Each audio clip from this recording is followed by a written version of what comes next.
NASA waa hay'adda ugu weyn ee dunida ku hoggaamisa cilmi baarista hawada sare ayadoona kambaniguna door aad u weyn ka ciyaaraya in aadamka si xeel dheer fahmaan caalamkan ku noolnahay iyo weliba waxaan ugu hareeraysan haddaba sidee ay hay'ad yar taasoo la dhisay xilli lagu jira cabsi iyo weliba dagaal ugu suurta gashay in dadka si toos u geysa dayaxa weliba ka hor intaan internetka xitaa la soo daafeedin maxaa ka jira in NASA ay qarinayso waxyaabo badan taasoo aysan rabin in la ogaado iyo mideeda kale Marunba in dayaxa toos loo tagay mise waa been la isla ogyahay haddayse beenta maxaa kalifeen beenta intaas leeg loo sheego guud ahaan caalamka oo dhan haddaba tani waa sheekada dhabta ah ee NASA kambaniga ugu qarsoon isla markaasna ugu siraha badan dunida oo dhan inaguna muuqaalkeena maanta isleegayna wax walba oo ku saabsan kambanigan iyo weliba waxyaabaha uu qarinayo. For the eyes of the world, absolutely incredible. Now look into space. Okay, here we go. To the moon and to the planets beyond. Lift off. And we set sail on this new sea to solve these mysteries, to solve them for the good of all mankind.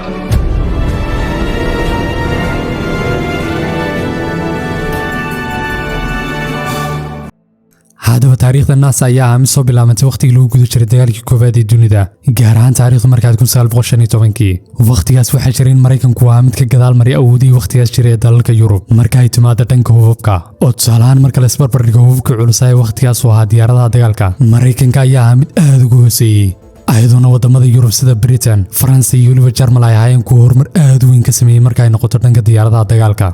waxyaabo waa markaas marka uu Mareykanku bilaabay inuu duusku laba dhiso asagoona markaan horumarinayo hubkiisa qaas ahaan diyaaradaha dagaalka ayadoona halkii uu madaxweynaha Mareykanka ee waqtigaas uu ku aasaasay hay'addan cilmi baarista lagu magacaabay NACA taariikhda markaad March 1915 hay'addan oo ujeedada ugu weyn ee loo aasaasay hay'adu kaliya in Mareykanka ay ka dhigto hogaamiye dhanka cirka ah kaasoo isla markaas looga dambeeyo dhankaas iyo weliba diyaaradaha dagaalka laakiin taariikhda markaad 1939 waxa dhacday wax walba isbedelaan kadib markii uu qarxay dagaalkii labaad ee dunida ayadoona waqtigaas uu Mareykanku mid la soo baxay awoodaan marnaba la qiyaasi karin taasoo yaab aad u weyn ku riday awoodii Yurub oo dhan halkaasoo Mareykanku mid la yimaado diyaarado dagaal kuwaasoo aan wax loo barbar dhiga jirin sida diyaaradii lagu magacaabay B-29 taasoo ay diyaaradii ka dambeysay dagaalka uu dhinaca kale u rugmo kadib markii ay Japan ku soo riday hubkii nuclear-ka ahaa intaas kadib markii ay ku guuldareyseen ciidamadii Axis Power-ka ay hogaaminayay Jarmalku waqti xaadirkan waxa dhacday in Mareykanku uu noqday awoodda ugu weyn caalamka kadib markii uu dhamaaday dagaalkii labaad ee dunida laakiin waxaa jirtay hal dhibaatadaasoo ay dawladii Soviyetka ay waqtigaas ayadna ahayd mid isla sida Mareykanka oo kale ayadna xoogaysatay ayadoona dawladdan ay haystay ciidamo dhigma kuwa Mareykanka oo kale halka sidoo kalena ay muddo yar kadib ahayd mid ayadna samaystay hubkeeda nuclear-ka ah taasoo ka dhigaysay dawladda labaad ee ugu awoodda badan caalamka oo dhan waxyaabo intaas kadib waxa dhacday in halkii uu ku bilowdo dagaalkii qaboobay u dhexeeyay labadan quwadood kuwaasoo bilaabay inay ku tartamaan teknoolojiga cusub iyo weliba hubabka aad u dheereeya ayadoona tartankan waa keebaa la imaan kara sawaariikh jaraysa masaafada ugu dheer waxyaabo wuxuu xalku sidaas aaday waxa la gaaray taariikhda markaad October 1957 markaasoo ay dawladii Soviyetka ay mid ka yaabsatay Mareykanka iyo weliba qof walba ku nool caalamka ayadoona waqtigaas bilowday inay dirto dayax-gacmeedkeedii ugu horreeyay abidii hawada loo diro kaasoo lagu magacaabay Sputnik haddaba satellite-kan yar ayaa mid biibtiisa laga maqal raadiyo walba oo dunida daafeeda ah midanoona sii kordhisay cabsidii Mareykanka iyo in laga hormaray dhankii iyo weliba teknoolojiga islaamiyada wada hogaamisan intaas kadib waxa dhacday in Mareykanka ay markiiba gudo galaan sidii ay uga jawaabi lahaayeen dhacdadan ayagoona isla markaas samaysanay dayax-gacmeedkooda gooniya kaasoo ay u dirayaan hawada laakiin kadib markii ay dhameeyeen samayntii mashruucoodan isla markaasna indhii caalamka oo dhan dhankooda soo hayaan waxa dhacday in halka ay kula kulmaan ceebtoodii ugu weyneed abid ayadoona kadib markii ay dhamaystireen mashruucoodii dayax-gacmeedka uu baahaa mid isla meesha ku qarxa kadib markii uu dhulka kor uga kacay masaafo gaadhaysa kaliya 1 mitir midanoona keentay xitaa dawladii Soviyetka ay mid ku maadsata Mareykankii ayadoona uu sheegay inay ka caawin karaan isla markaasna ay u sameyn karaan dayax-gacmeed duuli kara dabcan midan ayaa ahayd ceebta ugu weyn ee ay waqtigaas la kulmi kareen Mareykanku maadaama ay waqtigaas sheeganayeen inay yihiin quwadda ugu weyn dunida haddaba kadib fashilkaas aad ku weyn waxa dhacday in dawladii Mareykanka ay mar kale isku dayaan dhista dayax-gacmeed kale halkaasoo ay mar kale ku soo saareen mashruucoodii lagu magacaabay Juno 1 nasiib wanaagna Juno 1 ayaa noqday mid sidii kii hore oo kale aan fashilmin ayadoona isla markaas dayax-gacmeedkan uu noqday mid ku guuleysa mashruucii loo sameeyay intaas kadib haddaba waa markii ay dawladii Mareykanka bilowday inay dhisay hay'adaba taasoo u xil saaran mashruucyada noocan isla markaasna lagu tagay space-ka iyo weliba hawada sare ayadoona taariikhda markaad 1958 halkii lagu soo daafiyay hay'addan lagu magacaabo NASA taasoo lagu bedelay hay'adii hore ee lagu magacaabay NACA intaas kadib intii lagu guda jiray 1959 Mareykanka ayaa mid diray 20 satellite oo kala duwan kuwaasoo dhammaantood ku guuldareysay marka laga reebo kaliya 8 satellite laakiin taariikhda markaad 1961 dowladdii Soviyetka ayaa ahayd mid mar kale Mareykanka u diyaarisay surprise kale halkaasuna ay ku direen ninkan oo lagu magacaabay Yuri Alexeyevich Gagarin kaasoo noqday shakhsigii ugu horreeyay loo diray space-ka ayadoona ninkan uu 1 saac iyo 15 daqiiqo mid ku soo wareegay dhulka halkaasuna dhanka kale waliba mid si nabad ugu soo laabtay wadankiisa Soviyetka midanoona mar labaad Mareykankii ka dhigtay inay la kulmaan ceebtoodii labaad ee ugu weyneed kadib markii ay mar kale kadib maray Soviyetkii intaas kadib NASA ayaa iyadna mid dib isku laba abaabushay halkaasuna ay mar kale awoodoodii oo dhan isugu geeyeen jawaabta ay siin lahaayeen Sovietka ayagoona isla 25 maalin kadib ay direen shakhsigoodii ugu horreeyay tagi lahaa space-ka shakhsigaasoo lagu magacaabay Alan Shepard kaasoo halkii ku noqday qofkii ugu horreeyay Amerikaan ee tagay space-ka waxyaataba laakiin maadaama Mareykanka markan laba lagu garaacay waxaa markan waajib ku ah inay soo laabasho aad u weyn sameeyaan si isla markaas aysan mar kale u dhicin lagu maadsado ayadoona taariikhdu markaad 1962 uu halkii ku soo istaagay madaxweynihii Mareykanka ee waqtigaas John F Kennedy kaasoo khudbadiisa ku sheegay wax dadkii dhammaantood yaab ku riday iyo weliba projectigooda cusub projectigaasoo ah inay tagi doonaan Dayaxa isla markaasna loo diri doono aadamihii ugu horreeyay Dayaxa ayadoona markiiba halkii ku bilowday tartankii tagidii Dayaxa I believe that this nation should commit itself to achieving the goal before this decade is out of landing a man on the moon and returning him safely to the earth. هذا shakhsiga ugu horreeyay Mareykanka caawin doona tagida Dayaxa ayaa ninkan lagu magacaabay Warner van Braun هذا ninkan ayaa la shaqeynayay ciidamadii Jarmalka Naaziyiinta intii lagu guda jiray dagaalkii labaad ee dunida ayadoona ninkan uu ahaa ninkii ka dambeeyay dhista mid ka mid ah hubkii ugu weyn isla markaasna ugu casrisanaa lagu magacaabay V2 hubkaasoo isla markaas qaas u ahaa Hitler iyo ciidamadiisa laakiin kadib markii uu dhamaaday dagaalkii labaad ee dunida ninkan ayaa mid ay soo afduubtaan Mareykanku si isla markaas ay ugu intifaacaan halkaasoo uu ugu dhisi doono hubkooda هذا ninkan ayaa mid loo doortay madaxa hay'adda NASA taariikhda markaad 1960 si ninkan ugu caawiyo dhista dayax kamid awood u leh tagida Dayaxa dhanka kale ninkan ayaa sidoo kale shakhsiyaantiisa mid ku taamiyay dayax tagida marka midan ayaa sidoo kale asagana u ahayd fursadiisii uu ku rumayn lahaa riyadiisii waxyaataba laakiin mashruucan lagu tagay Dayax ayaan ahayn mid sahlan isla markaasna si fudud loogu sameyn karo sida in la tagay space-ka oo kale ayadoona caqabada ugu weyn ay ahayd sida loo dhistay dayax kamid awood leh inta uu dhulka ka kaco isla markaasna Dayaxa tago waliba asagoo ay saarayeen dadii iyo waliba qalabkoodii iyo mid ugu daran uguna culayska badan oo shidaalka inta leeg ee lagu tagay isla markaasna lagu soo laabanayo asnuu baana booskiisa gooniya midanoona dayax kamidkaas ka dhigaysa in xajmigiisu aad u weynaado oo dhibaatada ayaa ahayd sida loo sameeyaa dayax kamidka inta leeg iyo mid ugu daran oo qaabkee dayax kamidkaas inta leeg loo duulinaya isla markaasna loo geeyay Dayaxa ayadoona NASA markan xaalku aad u adkaaday inaysan macquul ahayn in projectigan uusan sinaba ku suurtagelaynin dabacana maskaxda ku hayo Dayax ayaa mid aad uga fog dhulka waliba intaad qiyaasanaysa in ka badan ayadoona uu Dayaxu dhulku jiray qiyaasan 384,000 kiiloomitir ayadoona si loo tago Dayaxa isla markaasna looga soo laabtay ay qaadanayso maalmo ka badan 7 halka NASA ay waqti xaadirkan ay mid safarkeeda ugu dheeray hawada ku safraan uu gaadhiyo kaliya 1 maalin iyo 10 saac midanoona ku cadeynayay halista mishinkan laakiin sidaas ay tahay haddana NASA ayaan ahayn mid halkii isku dhiibta ayadoona isla markiiba ka howlgashay mashruucan dayax tagidii halkaasoo ay markiiba la yimaadeen projectiyadooda kala duwan kuwaasoo u saalayay mashruucoodan sida projectiga lagu magacaabay Gemini oo ah mashruuc ay NASA ku ogaanaysay imisa maalin ayuu qofku ku noolaan karaa space-ka iyo sidoo kale qofku bannaanka ma u bixi karaa hawada sare ee space-ka iyo mid ugu muhiimsanayd oo ahayd sidee ayaa laba dayax kamid la iskugu xidhi karaa waliba hawada sare ee space-ka intaas kadib taariikhda markaad 1965 NASA ayaa ahayd mid markan dartay oo mashruuceedii ama taxaneedii lagu magacaabay Gemini kaasoo ay shaqo aad u badan geliyeen isla markaasna ay tijaabooyin badan ku sameeyeen ayadoona taxanaan Gemini uu ku soo ilaaday guul iyo in bani'aadamku ay waqti dheer ku noolaan karaan space-ka midanoona aad muhiim ah haddii la tagay Dayaxa ayadoona kadib markii uu guul ku soo ilaaday mashruucii taxanaha ee Gemini ayba NASA waqti xaadirkan dareentay inay ka rumayn karaan riyadoodii iyo waliba ballankii madaxweynahoodii waqtigaas ee ahaa inay marun tagaan Dayaxa ayadoona markan ay barteen 10 walba iyo waliba wax walba loo baahnaa si ay ugu safraan Dayaxa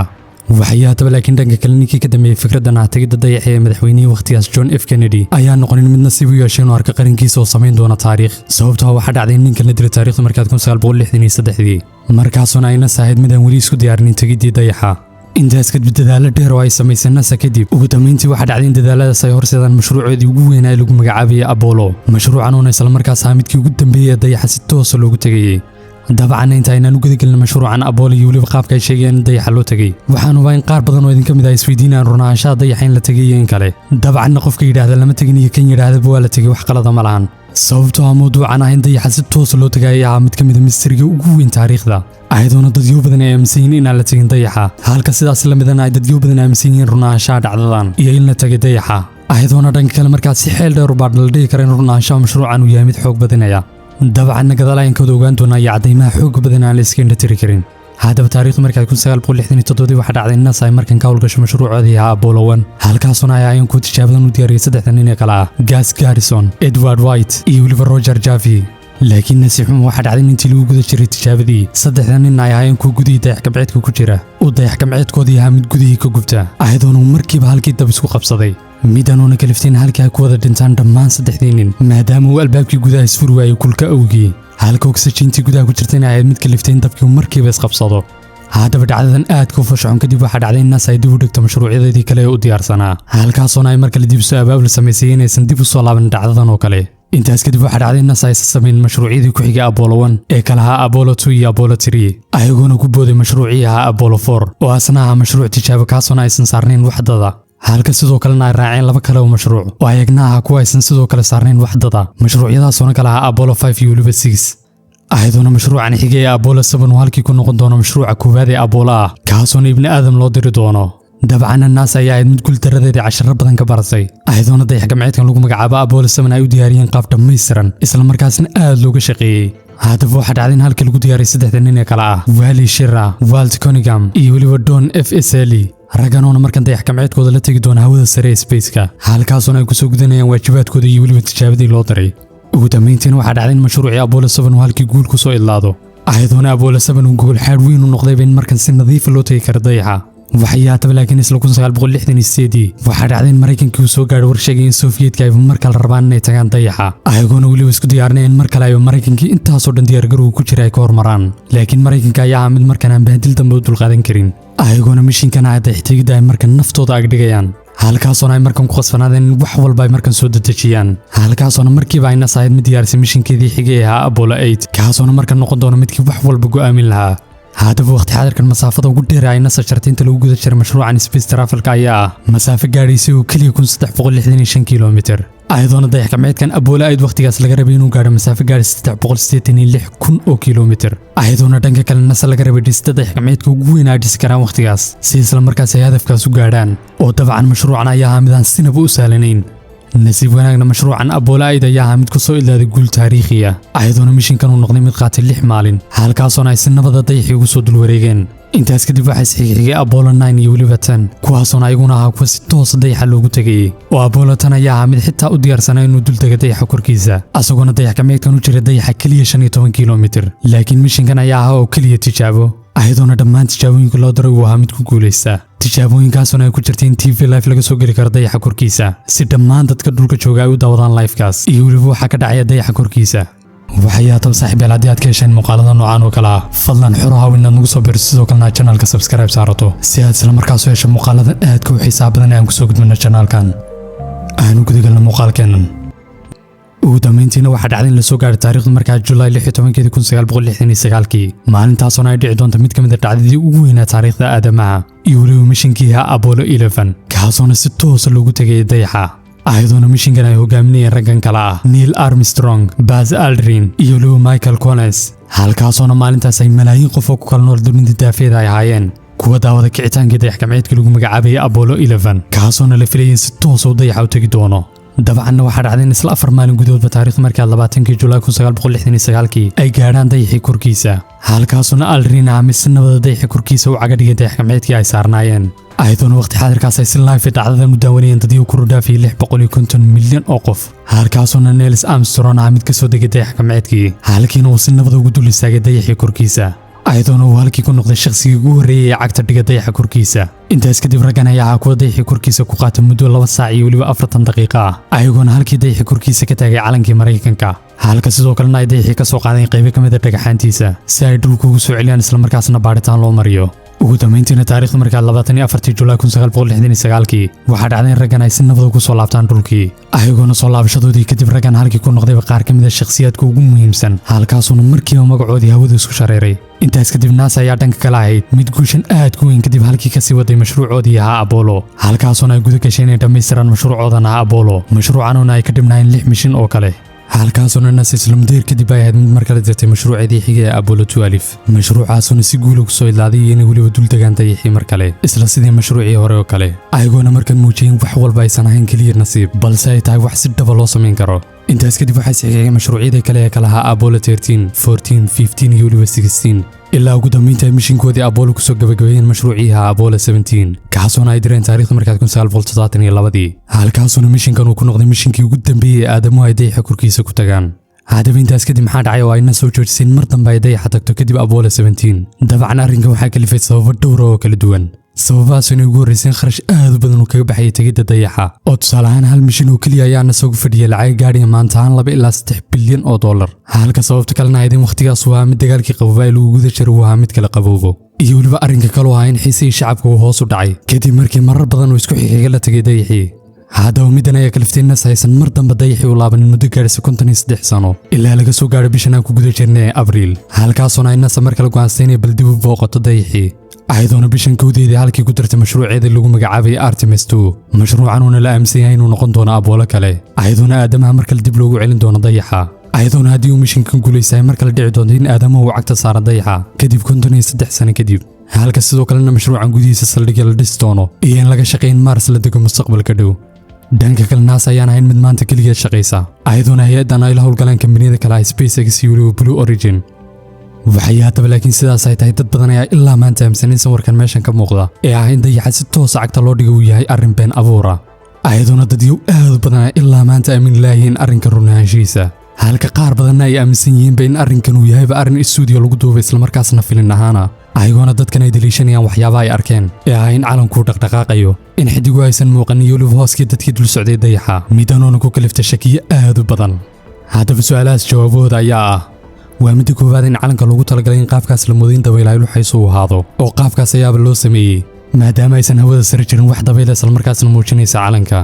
tan kale ah in xidigaha aan la arkin ayaa sidoo kale ayadna loo sababeeyaa camera exposure oo kaamerooyinku badanaa ma muujiyaan xidigaha aan ka ahayn kaamerooyin loogu talagalay halka hooskuna uu ka yimaaday qalabyada ay wateen oo iftiimayay iyo iftiimo kale oo isku tegay taasoona isla markaas dhalisay hooskan haddaba dhanka kale midda kale waxaasoo shakayso afjaraysa ayaa ah in dowladdii Sofiyeedka waqtigaas Mareykanka tartanka adag kula jirtay aysan haba yaraatee beenin arrinkan in Dayaxa si toos loo tagay oo tusaale ahaan qaar ka mid ah waddanka Ruushka madaxafyadooda waxaa ku xusan sawirada 3 nin ee sameeyay moon landingka dabcan middan ayaa si toos kugu cadaynaysa haddii ay dowladdii ay cadowga isku hayeen ayba u qirsan tahay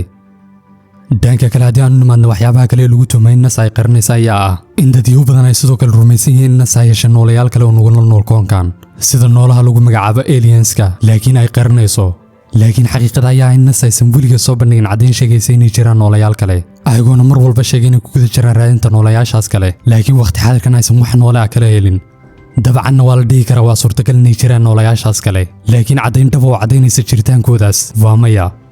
waxay haddaba hubaal NASA ay waxyaabo badan qarinayso qaar ka mid ah satellite-yadeedan ayaa ahba kuwa si toos ula shaqeeya militariga Mareykanka marka adiga maxay kula tahay waxay qarin karaan sidoo kale adiga ahaan ma aaminsan tahay in la tagay Dayaxa mise sidoo kale adna waxaad ku jirtaa dadka aan weli aaminin in Dayaxa cagta la dhigay hoosna gula wadaag haddaba saaxiibayaal haddii muuqaalku cajab geli fadlan ha ilaawin inaad like saarato muuqaalka iyo midda ugu muhiimsan oo inaad notification-ka furato si isla markaas aad u hesho muuqaaladan xiisaha badan aan ku soo gudbino channelka adigoona sidoo kale ka wardoonaya muuqaaladii hore ee xiisaha badnaa aan ku soo gudbino channelka haddii aadan hore u soo daawanin ku dhufa thumbnail-adan shaashada kaaga muuqan doona halkaas ayaa inoo ballana